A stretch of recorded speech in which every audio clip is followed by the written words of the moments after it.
মুজিবুর রহমান মঞ্জু, দীর্ঘদিন আসলে আমরা বাংলাদেশে দেখেছি যে বিরোধী রাজনৈতিক দলগুলো নানান সময়ে সরকারি রাজনৈতিক দলকে চাপের মুখে রাখার জন্য নানান রকমের হুমকি কিংবা রাজপথে নামার এক ধরনের বক্তব্য দিয়ে থাকে। এবারে আমরা দেখতে পেলাম যে খোদ বিএনপি আসলে বিরোধী রাজনৈতিক দল বিএনপির বিরুদ্ধে যেই বক্তব্যগুলো দিচ্ছে, বিশেষ করে জুলাই সনদ ইস্যুকে ঘিরে বা সংস্কারকে ঘিরে, সেগুলোকে অপপ্রচার বলে তারা বলছেন এই অপপ্রচারের বিরুদ্ধে বিএনপি মাঠে নামবে।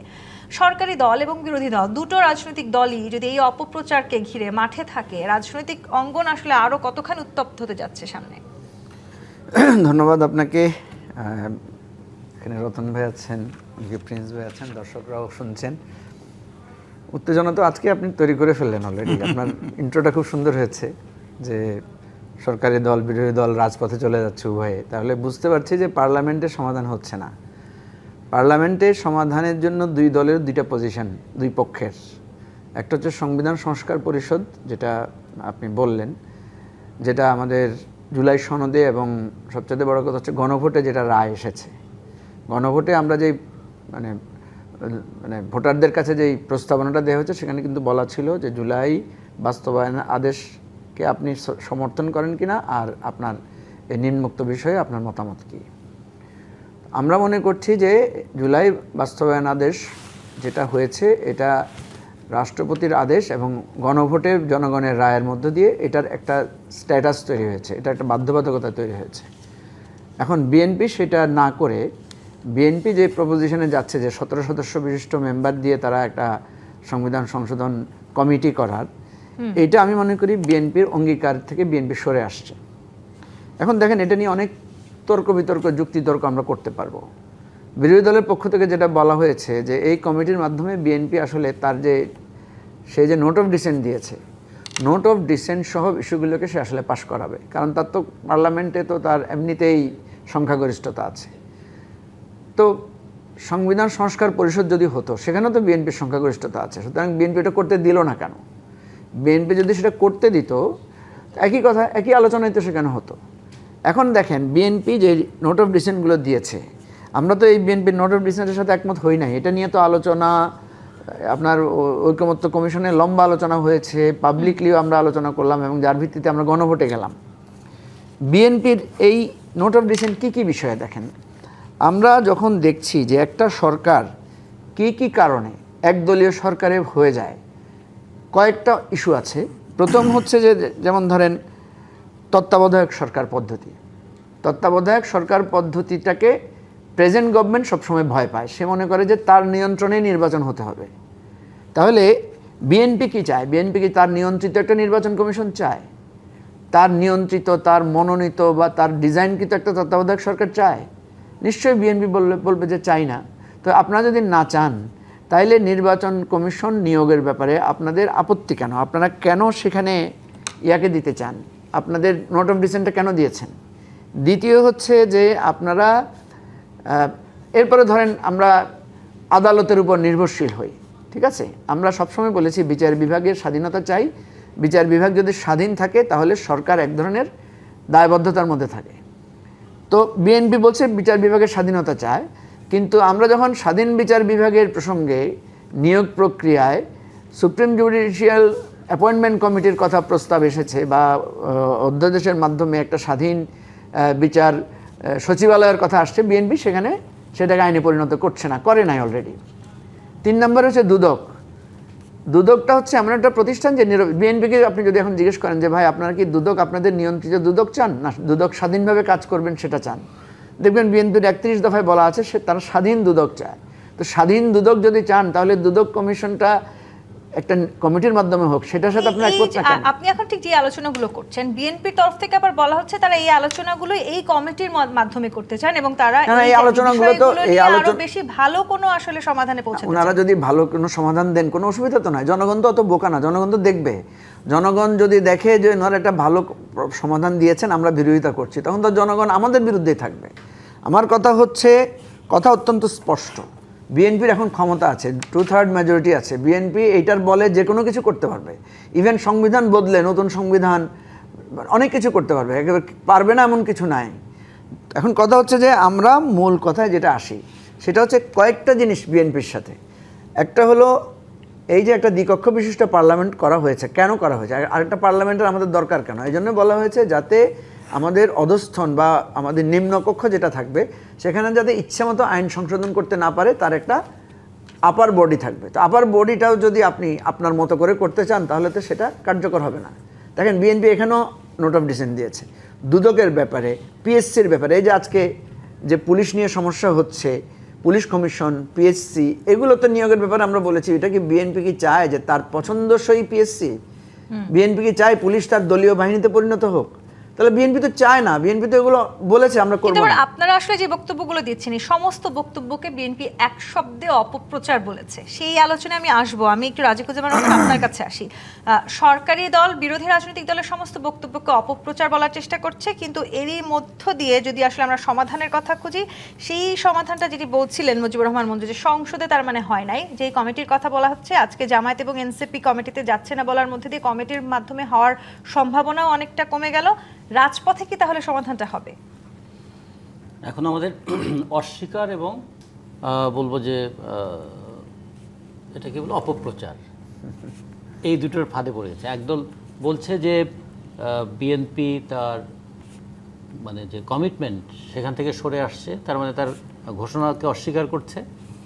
আর বিএনপি বলছে যে এখানে অপপ্রচার হচ্ছে। ফলে অস্বীকার এবং অপপ্রচারের এই ফাঁদের মধ্যে কি আমরা পড়ে গেলাম? আমাদের তো দেখতে হবে যে এখন একটা পার্লামেন্ট যখন হয়, পার্লামেন্টে তো আইন পাল্টায়, পার্লামেন্টে আইন সংশোধন হয়, পার্লামেন্টে আইনের সংযোজন হয়, এমনকি পার্লামেন্টের সংবিধানের সংশোধন হয়। 2/3 মেজরিটি বিএনপির আছে। তাহলে এখানে তো বিএনপির এইটাকে চ্যালেঞ্জ করে খুব একটা লাভ হবে না পার্লামেন্টে। ফলে বিরোধী দলের তো যে কোনোভাবেই হোক রাস্তায় কথাটা বলতে হবে।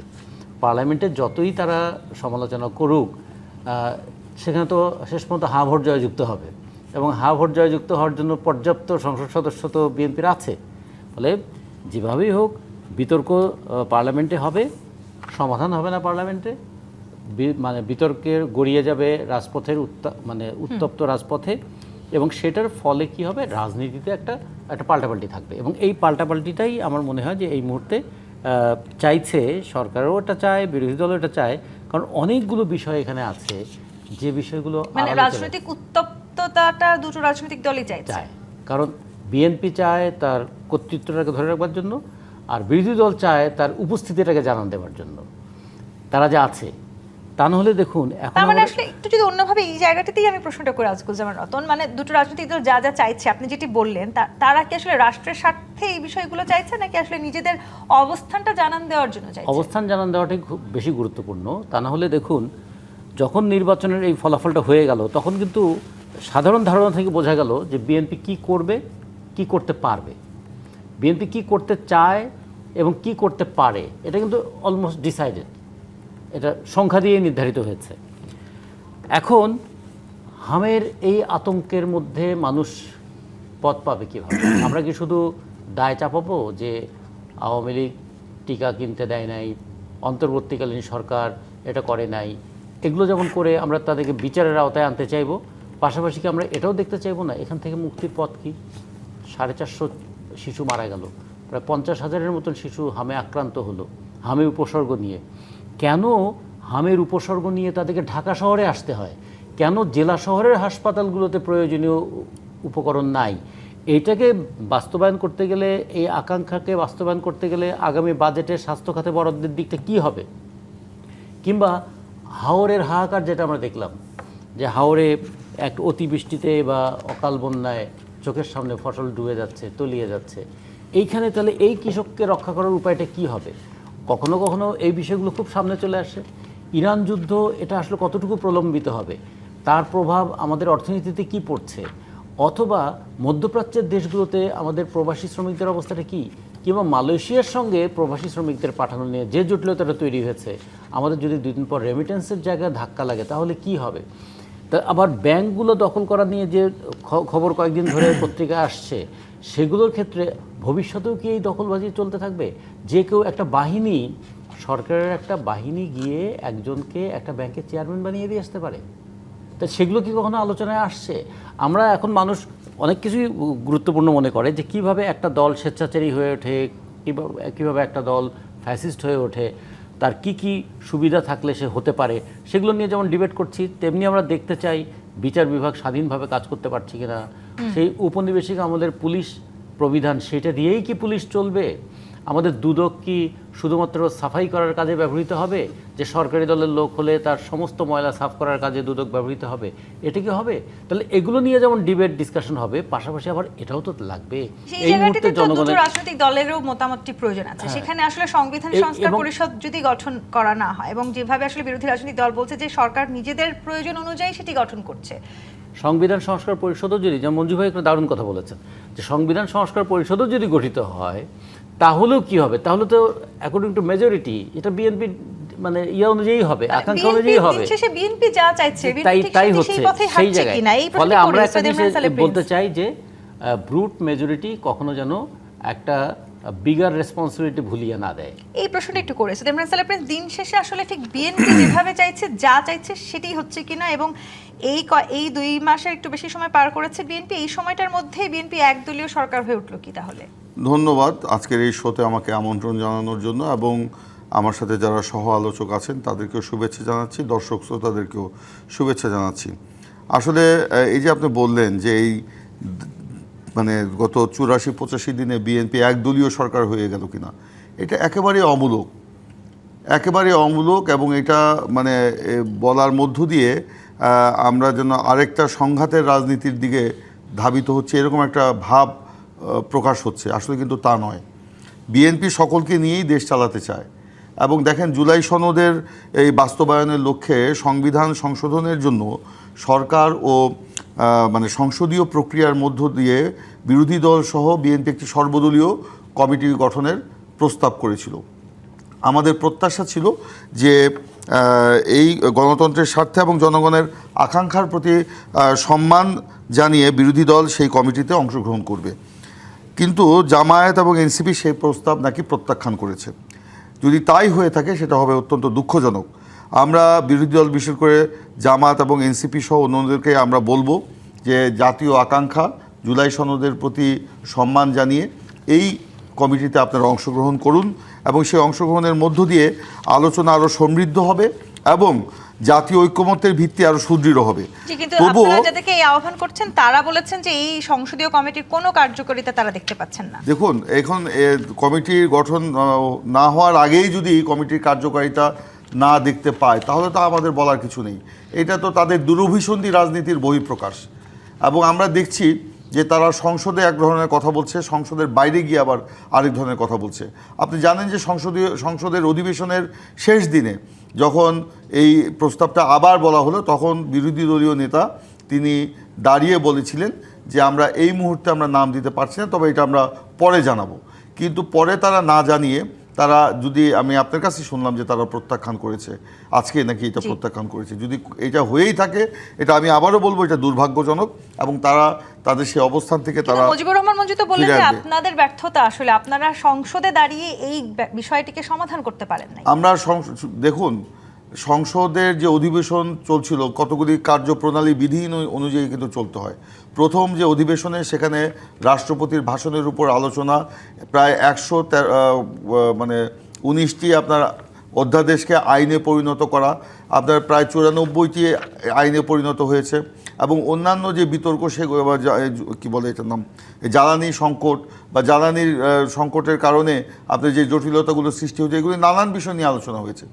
আমরা তাদেরকে নামগুলো প্রস্তাব করতে বলেছিলাম। তো একটা কমিটিতে বসে যদি আমরা আলোচনাগুলো করতাম তাহলে অসুবিধা কোথায় ছিল? আমাদের ব্যর্থতা দেখার তো দরকার। আমি তো বলবো এটা বিরোধী দলের ব্যর্থতা এবং বিরোধী দলের দুরভিসন্ধি রাজনীতির বহিঃপ্রকাশ, এবং তারা আজকে এই যে দুরভিসন্ধি রাজনীতির বহিঃপ্রকাশ এই জন্যই বলছি, তারা যদি এই নামগুলো দিত তাহলে কিন্তু এই রাজনীতি তারা কিন্তু করতে পারতো না।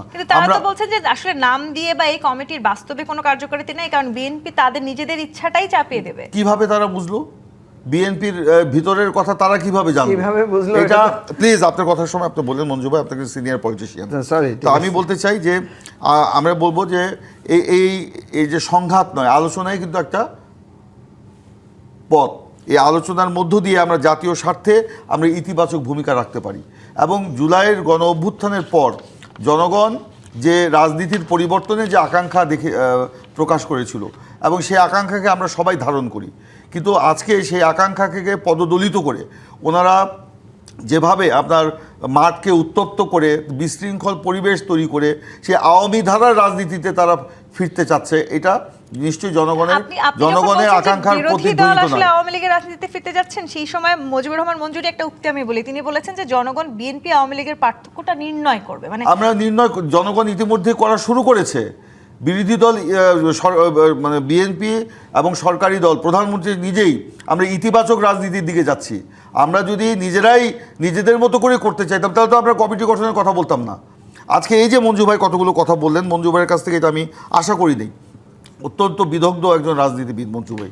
তিনি বলেছেন যে সংবিধান সংশোধন পরিষদ আমরা করলাম না কেন? সংবিধান সংশোধন পরিষদ সংবিধানে তো নাই। আপনার সেখানে আমরা যদি আইন পাশ করতাম তাহলে আমরা সংবিধান সংশোধন পরিষদ হতো, সে তো নাই। আপনি যে কি বলে জুলাই সনদ বাস্তবায়নের যে আদেশ, এই যে রাষ্ট্রপতির যে আদেশ জারি হলো, এটাই তো একটা প্রতারণার দলিল ছিল এবং সেই কারণে আমরা সুস্পষ্টভাবে কিন্তু এই কথাগুলো বলেছি। আজকে এই যে বলতেছে যে বিএনপি নাকি আমরা তত্ত্বাবধায়ক সরকার, নির্বাচন কমিশন, দুদক, পিএসসি, পুলিশ এগুলিকে নাকি দলীয়করণ করতে চাই না। এগুলি আমরা আমাদের ভিশন 2030, আমাদের 27 দফা কিংবা পরবর্তীতে 31 দফা এবং এরপরে নির্বাচনী যে অঙ্গীকার এবং তারপরে যে জুলাই সনদ যেটাতে আমরা স্বাক্ষর করেছি, আমরা বলেছি অক্ষরে অক্ষরে প্রতিটি লাইন আমরা বাস্তবায়ন করব। কিন্তু সেইখানে প্রশ্ন, মানে সেখানে তারা আমাদের যে আপনার ইতিবাচক ভূমিকা, আমরা নিজেদের মতন করি না। আমরা কি জুলাই সনদ নিজেদের মতো করে আমরা প্রণয়ন করতে বলেন? আমরা জুলাই সনদ কি নিজেরা প্রণয়ন করেছি? সকলের সম্মতিতে প্রণীত হয়েছে। উনি বলেছেন যে দ্বিকক্ষ বিশিষ্ট পার্লামেন্ট, আমরাও চাই দ্বিকক্ষ বিশিষ্ট পার্লামেন্ট, আমরাও দুদক, স্বাধীন দুদক চাই, আমরাও আপনার স্বাধীন পুলিশ চাই, আমরাও আপনার তত্ত্বাবধায়ক সরকার এবং নির্বাচন কমিশনকে শক্তিশালী করতে চাই, প্রশাসনকে শক্তিশালী করতে চাই। বিএনপি সবই চাইছে, তারপরেও আসলে কেন রাজনৈতিকভাবে যারা বিরোধী রাজনৈতিক দলে আছেন তাদের মনে হচ্ছে যে আওয়ামী লীগ বিএনপিকে হাইজ্যাক করেছে। আবার বিএনপি অভিযোগ করছে যে আপনারা আওয়ামী লীগ বিএনপিকে হাইজ্যাক করে নাই, বরঞ্চ আওয়ামী লীগ দ্বারা ওনারা পরিপূর্ণ হতে যাচ্ছে। কেন?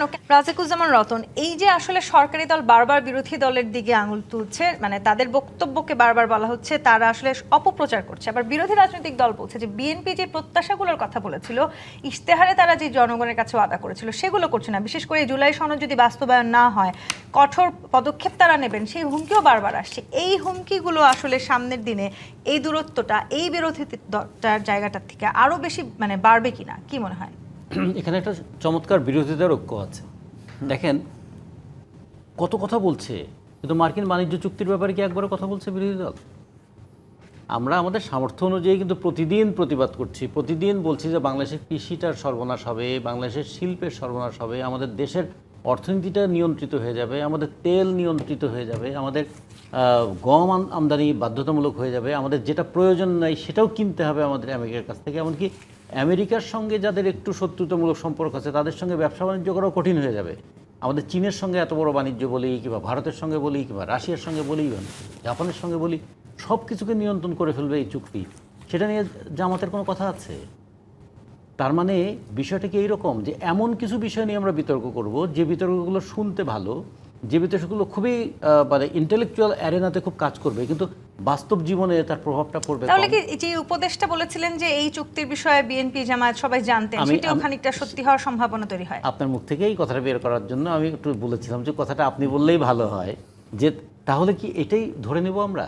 এই জন্য বললাম যে এটা কি বিরোধিতার ঐক্য? মানে আমরা কি এমন কিছু বিষয়ে বিতর্ক করব? এখন মানুষ যদি বলে আচ্ছা গণভোট হয়েছে, গণভোটে একটা গণসম্মতি থাকে, কিন্তু সংবিধান সংশোধন হয় কিসে? গণভোটে? গণভোটে কোনোদিন সংবিধান সংশোধন হয় না। আইন তৈরি হয় কি গণভোটে? হয় না। এটাতে সম্মতি থাকে। আইনটা তৈরি করতে হবে পার্লামেন্ট। তা ঠিক আছে, এই ডিবেটটা পার্লামেন্টে হোক। পার্লামেন্টে কখনো কখনো একটা ভয়েসও খুব গুরুত্বপূর্ণ। ওই রুমিন ফারহানা একটা ব্যক্তি না তুলে ফেলছেন না অনেক কথা, সেরকম কখনো কখনো একটা সিঙ্গেল ভয়েস খুবই গুরুত্বপূর্ণ। তো এই ক্ষেত্রে তো অনেকগুলো আছে, তাদের সংসদীয় আসন আছে। তো এই বিতর্কগুলো সংসদে করেও তো বিএনপিকে নাস্তানাবুদ করা যায়। কিন্তু আমরা যেটা বলতে চাই যে প্রশ্নগুলো যেন হয় জনগণের পক্ষে, কারণ এই পার্লামেন্ট পরিচালিত হবে শেষ পর্যন্ত কিন্তু শ্রমজীবী বিএনপি যখন মানুষের। বারবার অক্ষরে অক্ষরে মানতে বদ্ধপরিকর এই কথা বলছে, তখন মানে আস্থা কেন করতে পারছে না, আস্থার জায়গাটিতে আসতে পারছে না কেন বিরোধী দল? কোনো ক্ষমতাসীন দলের ঘোষণার উপরে কারো আস্থা থাকে না। মানুষ দেখে ওটার বাস্তবায়নটা কতটুকু হয়েছে। কারণ কোনো দল কি কখনো ক্ষমতায় গিয়ে বলেছে যে আমি জনগণের বিরুদ্ধে কাজ করব? তারা তো বলে আমি জনগণের পক্ষে কাজ করছি, কিন্তু যখন কাজটা জনগণের পক্ষে যায় না তখনই তো বিরোধী দলের ভূমিকা সেখানে পালন করতে হয়। শুধু বিরোধী দল না, কখনো কোনো জনগণের চাপটা এরকম হয়, সরকারি দলের অভ্যন্তরে তখন ফাটল তৈরি হয়। তাহলে আমরা মনে করি সেই জায়গাগুলোতে জনগণের এই মুহূর্তে সমস্যাটা কি? ধানের দাম নির্ধারণ করলো 1440 টাকা, ধান কত টাকায় কৃষক বিক্রি করতে বাধ্য হচ্ছে? সেই ক্ষেত্রে সরকারের ভূমিকা কি? সরকার 6 লাখ টন ধান কিনবে, 9 লাখ টন চাল কিনবে। আচ্ছা, ধানটা বেশি কিনবে না চালটা বেশি কিনবে? এই প্রশ্নটা তো সংসদে আলোচনা হলো না। আচ্ছা, সংসদে তাহলে কোন আলোচনাটা সামনে আসবে? আমাদের সামনে শিক্ষা বাজেটটার কি হবে? এই শিক্ষার মানের দিক সমালোচনাগুলো থেকে করবার একটা বড় দায়িত্ব তো বিরোধী রাজনৈতিক দলেরও আছে, তারা সেইটাই কেন তো এই ইস্যুগুলো তুলছেন না? এই জন্য আমি বলেছিলাম যে আসলে কি আমরা কোন আলোচনাটাকে সামনে, 2.5 মাস তো হয়ে গেল, 2.5 মাসের মতো না, 85 দিন হয়ে গেল। 85 দিন হয়ে গেল, আমরা কিন্তু এর মধ্যে গুরুত্বপূর্ণ যে বিষয়গুলো আমরা এর মধ্যে আমরা জি। পার করছি একটা যুদ্ধকালীন পরিস্থিতি, এর মধ্যে পার করলাম আমরা বন্যা পরিস্থিতির মতো একটা পরিস্থিতি, এর মধ্যে আমরা পার করছি হামের পরিস্থিতি। তাহলে আমাদের সামনে এই বিতর্কগুলো খুব কেন গুরুত্বপূর্ণ এই নয়? বিতর্কগুলো আসছে না? উল্টো মুজিবুর রহমান মঞ্জু, আপনি যখন বললেন যে জনগণ বিএনপি আওয়ামী লীগের পার্থক্যটা নির্ণয় করবে, মানে বিএনপি ঠিক যেভাবে নিজেদের কর্মকাণ্ড পরিচালিত করছে সেটির উপর ভিত্তি করে, একই সময় আবার আপনারা যখন আসলে জুলাই সনদ নিয়ে নানান রকম বক্তব্য দিচ্ছেন, সবকিছু কি অপপ্রচার বলে বিএনপি বলছে আপনারা আওয়ামী লীগের সাথে আওয়ামী লীগের পথে হাঁটা শুরু করেছেন? এই জায়গাটা না আসলে ঠিক আছে, ধরেন আওয়ামী লীগ অপপ্রচার করতো, আমরা যদি অপপ্রচার করি তাহলে তো অবশ্যই আমাদের সাথে আওয়ামী লীগের মিল বলবে। এটা এটা এটা এটা এটা আমি মনে করি সরকারি দলের কোনো অসুবিধা আমরা করছি কি না সেই যুক্তিটা আমি দিচ্ছি। দেখেন, বিএনপি বারবার বলছে সংবিধান সংস্কার পরিষদ নিয়ে তার আপত্তি নাই। তার আপত্তি কি? এটা সংবিধানে নাই, এই জন্যই করতে পারছেন না তারা। এই তো বারবার যুক্তি কি দিচ্ছেন যে সংবিধান সংস্কার পরিষদ আমরা মানতে পারবা, কিন্তু এটা তো সংবিধানে আমরা মানি কিভাবে? কিন্তু যখন আপনি সংসদে দাঁড়িয়ে আপনি জিয়াউর রহমানকে আপনি স্বাধীনতার ঘোষক বলবেন, তখন কিন্তু আপনার কণ্ঠরোধ করবে না, আপনাকে এটা বলবে না যে এটা এক্সপান্স করেন, কারণ এটা তো সংবিধানে নাই। এটা কিন্তু ওনাদের পক্ষে যাচ্ছে, তো এটাকে ওনারা অ্যাকসেপ্ট করবেন। সুতরাং এই জায়গাটাতে এই যে আমরা যুক্তিটা দিচ্ছি যে আপনার গণভোটে মানুষ সমর্থন দিয়েছে, এটা যুক্তিপূর্ণ, যেহেতু কনস্টিটিউশন একটা ম্যাসিভ চেঞ্জ হচ্ছে, এই জন্য এটা গণপরিষদের কথা ছিল, গণপরিষদের পরিবর্তে সংবিধান সংস্কার পরিষদ নামে হবে। এবং কারেক্টলি সংবিধান সংস্কার পরিষদে আপনারাই বেশি আছেন, আপনারা সেখানে যুক্তি তর্ক করে এটা করলে এই বিতর্কটা হতো না। তো সেই জন্য আমাদের যুক্তিটা হচ্ছে এটা, এখন মানুষ বিচার করবে এটা কি অপপ্রচার না এখানে যুক্তি আছে। তাহলে যেই কমিটিতে গিয়ে আলোচনা করার কথা বলা হচ্ছে, সেই কমিটিতে আপনারা কেন আপনাদের না, সেই কমিটিতে আলোচনা করার, দেখেন এই কমিটি, আমি আপনাকে দুইটা আরেকটা কথা বলি। একটা হচ্ছে আমাদের একটা ঐকমত্য কমিশন হয়েছে না, ওইটা তো একটা বিরাট কমিটি, সব দল তো সেখানে ছিল। সেখানে তো লম্বা আলাপ আলোচনা করে সব দলের ইয়ে নিয়ে আমরা 84টার মতো পয়েন্ট সিলেক্ট হয়েছে, এবং সেটার ভিত্তিতে 133টা অধ্যাদেশ হয়েছে। 133টা অধ্যাদেশের মধ্যে আপনি কিন্তু প্রায় 98টা অধ্যাদেশ আপনি একমত হয়েছেন।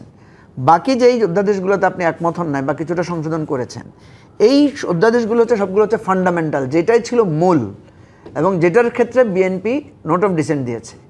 এখন আসেন মানে বিতর্কের জায়গাটা খুব ক্ষুদ্র জায়গায়। আমরা বলছি বিএনপির ভাইয়েরা, আপনারা সারা দেশের মানুষের সমর্থন পেয়েছেন, এই নোট অফ ডিসেন্টগুলো রাখেন না আপনারা। আমাদের এই নোট অফ ডিসেন্ট রাখাটাও তো তাদের রাজনৈতিকভাবে তাদের সেই সুযোগ না, ঠিক আছে, আমি তো সেটাই বলছি, বিতর্কটা তো ওই জায়গায়, এখানে অপপ্রচারের কিছু তো নাই। আমরা বলছি যে নোট অফ ডিসেন্টগুলো আপনারা যেখানে দিচ্ছেন ওইটাই হচ্ছে সংস্কারের মূল জায়গা। আমি শেষ করি তো নিয়ে, আমি শেষ করি। আমরা বলছি নোট অফ ডিসেন্ট যেখানে দিয়েছেন ওইটা হচ্ছে সংস্কারের মূল জায়গা, এবং এটা দিয়েই আপনারা প্রমাণ করছেন যে আপনারা এগুলো আসলে করতে চান না। এখন এটা যদি শুনেন না, এটা যদি অপপ্রচার হয়, নোট অফ ডিসেন্ট দিয়েছে প্রকাশ্যে, আমরা তো গোপনে ভাবে আমরা তো বলছি না তো গোপনে দিয়েছি, কারণ সেটা দেশের গণতন্ত্রের স্বার্থে, রাষ্ট্রকে শক্তিশালী করার ক্ষেত্রে স্বার্থে সেটা দিতে হবে আমাকে। এবং সেটা যেটা আমরা বিএনপি এর আগেও ক্ষমতায় ছিল, এখনও আছি, ইনশাল্লাহ আগামীতেও আমরা সরকারের যদি জনগণ ভোট দেয় আবার আসবো। আবার যখন বিরোধী দলেও ছিলাম, গণতন্ত্রের প্রতি আমাদের যে অঙ্গীকার, সেই অঙ্গীকার তো প্রকাশ্যে, এটা তো কোনো গোপন না। তো সে কারণে আমরা যেটা অঙ্গীকার থেকে আমরা বলেছি এই জিনিসগুলো থাকা প্রয়োজন না এই মুহূর্তে না। এখন আজকে আপনি সব কিছু আপনি একবারেই যদি আপনি 10 প্লেট বিরিয়ানি খেয়ে ফেলেন, আপনি কি বদহজম হবে না? আপনি আস্তে আস্তে খান। আমরা আজকে আমরা সংশোধন করব, 10 বছর পরে কি এইটা আবার সংশোধন হবে না? হতেই পারে। তখন আমার তো মনে হতে পারে যে এটা ঠিক হয়নি। শুধু মানে আড়াল করছেন, আপনাদের পক্ষে যা যাচ্ছে সেগুলোতে আপনারা পক্ষে মানে কি আপত্তি এটা কি জানাচ্ছেন এখন এটা কি এমন বিষয় যেটা আমার ব্যক্তিগত সম্পত্তি? তা না, এই রাষ্ট্রের জন্য, এই রাষ্ট্রের জন্য। এই জন্যই তো আমরা এই কথাগুলো বলছি। এখন বলছেন যে অপপ্রচার কেন বলছি আমরা, কেন বলছি এই কারণে তারা বলছে যে বিএনপি জুলাই সনদ বাস্তবায়ন করবে না, অথচ আমাদের অবস্থান জুলাই সনদ বাস্তবায়নের পক্ষে। যা আমাদের প্রধানমন্ত্রী তারেক রহমান তিনি প্রকাশ্যে বারবার কিন্তু সেটা বলছেন এবং এটাও বলেছেন অক্ষরে অক্ষরে এবং প্রত্যেকটি লাইন আমরা বাস্তবায়ন করব। এরপরেও তারা কেন আমাদেরকে বলবে, জনগণকে বলবে যে বিএনপি এটাকে অপপ্রচার না কি? এটা হলো অপপ্রচার। আবার তারা বলছে যে বিএনপি গণভোটের রায় বাস্তবায়ন করবে না। আমরা কি কখনো বলেছি বিএনপি গণভোটের রায় বাস্তবায়ন করবে না? আমরা তো এই কথা বলি নাই। তো কেন তারা এই কথাগুলো বলছে? এই জন্যই আমরা আমাদের যে বক্তব্য নিয়ে প্লিজ বিরোধী ওনারা যা বলবেন, ওনাদের ভোটের পরিমাণ কি, ওনারা তো নির্বাচন করেছেন, জনগণ ওনাদেরকে কতটুকু সমর্থন করেছে, আজকে ওনাদের বক্তব্যই আমাদেরকে প্রাধান্য দিতে হবে? আমাদেরকে কি জনগণ ভোট দেয় নাই? বুঝে শুনেই তো আমাদেরকে দিয়েছে ভোট, জনগণের ভোটেই তো আমরা নির্বাচিত, নাকি আওয়ামী লীগের মতো আমরা বিনা ভোটে আমরা এমপি হয়েছি, সরকার গঠন করেছি? তা তো না। তো সে কারণে আমরা কি জনগণের কাছে আমাদের দায়বদ্ধতা নেই? আমরা কি জনগণের কাছে বলি নাই যে আমরা এটা করব? আমাদের ইশতেহার কি আমরা জনগণের কাছে দেই নাই? সেই ইশতেহার কি আমরা বাস্তবায়ন করছি না? আমি একটু শেষ করি। তা বলছে যেখানে রাজিকুর রতন ভাই বলেছেন যে হ্যাঁ এই যে বিষয়গুলো সামনে আনা উচিত সেগুলো কিন্তু আমরা অ্যাড্রেস করছি।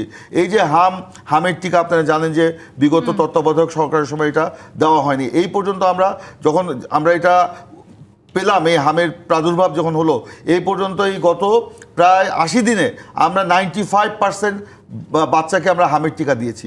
এখনও যারা হামের টিকা পায় নাই তাদেরকে খুঁজে খুঁজে এনে হামের টিকা দেওয়া হচ্ছে। এই যে আপনার ধরেন ফ্যামিলি কার্ড, আমরা কৃষক কার্ড, এর মাধ্যমে জনগণকে আমরা অর্থনৈতিকভাবে সহযোগিতা করছি। আমি আসছি, বলবে যাদের রাজনীতির কোনো ভূত ভবিষ্যৎ নেই তারা ওই লাল কার্ডের কথা বলবে। এই লাল কার্ড দেওয়ার জন্য আমরা রাজিকুজ্জামান রতন, দুটো রাজনৈতিক দলে যখন রাজপথে নামার হুমকি দেয় সেই সময়টাতে আবার আমরা এটিও দেখছি যে মানে সরকারি দল বলছে তারা জনগণের সমর্থন নিয়েই তো ক্ষমতায় এসেছেন, তাহলে আসলে বিরোধী দল যা বলছে তাই কেন করতে হবে, যেহেতু বেশিরভাগ জনগণের সমর্থন আছে তাদের পক্ষে? একটা জিনিস কিন্তু ওই সংসদীয় রাজনীতিতে একটা জিনিস খেয়াল রাখতে হয় যে জনগণের সমর্থন নিয়ে যারা সংসদে যান তারা যখন সংসদে আলোচনা করেন তখন পুরোটা জনগণের সমর্থনের প্রশ্নটা থাকে না, তখন যৌক্তিক প্রশ্নটা সামনে আসে। যদি পার্লামেন্টে এমন একটা প্রশ্ন উত্থাপিত হয় যে প্রশ্নটা যুক্তিতে গ্রহণযোগ্য, তাহলে কি তারা গ্রহণ করবেন না? যুক্তি কি সংখ্যার কাছে পরাস্ত হয়ে যাবে? শক্তি দিয়ে কি যুক্তিকে পরাস্ত করে দেবেন পার্লামেন্টে? তাহলে পার্লামেন্টের ডিবেটটা কেন হবে? তাহলে পার্লামেন্টে এরকম একটা পরিস্থিতি থাকা উচিত যা যুক্তিসঙ্গত, যা ন্যায়সঙ্গত, সেটাতে যেন পার্লামেন্টের সবাই একমত হতে পারেন। সে কারণে তো আমরা বলেছিলাম 70 অনুচ্ছেদটা বাতিল করতে হবে। কারণ 70 অনুচ্ছেদের ওই শেকল যদি ছিন্ন করতে না পারেন তাহলে আমি যুক্তিতে এক জিনিস মানলেও দলীয় শৃঙ্খলের কারণে আমি শৃঙ্খলার নামে শৃঙ্খলবদ্ধ হয়ে আমি কিন্তু কিছু করতে পারবো না। আমরা পার্লামেন্টকে একটা ভাইব্রেন্ট পার্লামেন্ট দেখতে চাই। কিন্তু আমি যদি একটু অন্যভাবে বলি, রাজিকুজ্জামান রতন, এই মুহূর্তে আসলে আপনি যে পরিস্থিতি আমরা দেখতে পাচ্ছি সরকারি দল এবং বিরোধী দলের, তাতে করে এই জুলাই সনদ বাস্তবায়ন নিয়ে আসলে যে সংকটটা তৈরি হচ্ছে সেটির খুব সহসে আপনি কোনো সমাধান কি দেখতে পাচ্ছেন? আমার কাছে মনে হয় যে এটার একটা রাজনৈতিক কর্মীদের মধ্যে উত্তেজনা তৈরি হবে, কিন্তু সাধারণ মানুষের মধ্যে জুলাই সনদ নিয়ে যদি এখন আলোচনা করতে হয়, যদি গণভোটের 4টা প্রশ্ন নিয়ে বিতর্ক করতে হয় এবং যদি বলা যায় যে এর কোনটার সঙ্গে আপনি একমত হচ্ছেন, কোনটার সঙ্গে দ্বিমত হচ্ছেন, মানুষ কিন্তু খুব কনফিউজ হয়ে যাবে। মানুষ বলবে ভাই নির্বাচন তো হয়ে গেছে, যা হওয়ার হয়ে গেছে, এখন আপনারা পার্লামেন্টে বসে দেশটা কীভাবে ভালোভাবে পরিচালনা করবেন সেটা একটু দেখেন। এবং আমরা যেটা খুব বেশি প্রত্যাশা করব যে দুর্নীতির বিরুদ্ধে আমাদের এত কথা ছিল, যে দমন পীড়নের বিরুদ্ধে এত কথা ছিল, যে দখলদারিত্বের বিরুদ্ধে আমাদের এত কথা ছিল, এবং যে দুঃশাসন, দুর্নীতি, দমন পীড়ন, দখলদারিত্ব এবং দুঃশাসন, এই 4টা দয়ের হাত থেকে আমরা দায়িত্বের জায়গায় আসতে চাইছিলাম। জুলাই সনদ বাস্তবায়নের জায়গাটির থেকে কি আসলে এই বিষয়গুলো হারিয়ে যেতে বসছে কিনা সেটাও তো একটা প্রশ্ন হতে পারে। এই বিষয়গুলো সামনে আসা দরকার ছিল খুব বেশি। কেন আসছে না?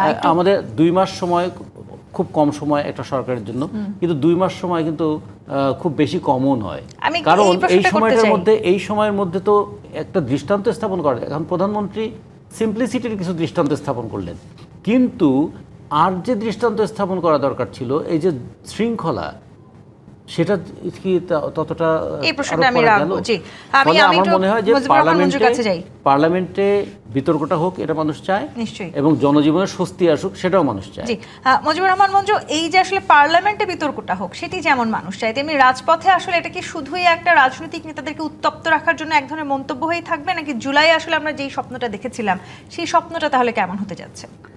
সরকারের কাছে মানুষের দাবি কি? যেমন আমি প্রিন্স ভাইয়ের একটা বক্তব্যকে সমর্থন করি। উনি বলেছে জনগণ আমাদেরকে সমর্থন দিয়েছে, রায় দিয়েছে, আমরা আমাদের মতো করে রাষ্ট্র চালাবো। জনগণ আপনাদের কিসের ভিত্তিতে রায় দিয়েছে? আপনাদের 31 দফার ভিত্তিতে রায় দিয়েছে যদি আমি ধরি। তো 31 দফার প্রথম দফাটাই হচ্ছে জনগণের গণতান্ত্রিক অধিকার পুনঃপ্রতিষ্ঠার লক্ষ্যে সংবিধান সংস্কার কমিশন গঠন। ঠিক আছে, এখন বলেন বিএনপি এখন সংস্কার কমিশন না করে সে সংস্কার কমিটি করছে এবং বলছে যে আমরা সংস্কারের কথা বলি না, আমরা সংশোধনের কথা বলেছি। আমি এই কথাটাই বলতে চাচ্ছি যে আপনারা আর কিছু লাগবে না, আপনাদের 31 দফার এখন ধরেন আপনি বলেছেন যে দ্বিকক্ষ বিশিষ্ট পার্লামেন্ট করা হবে।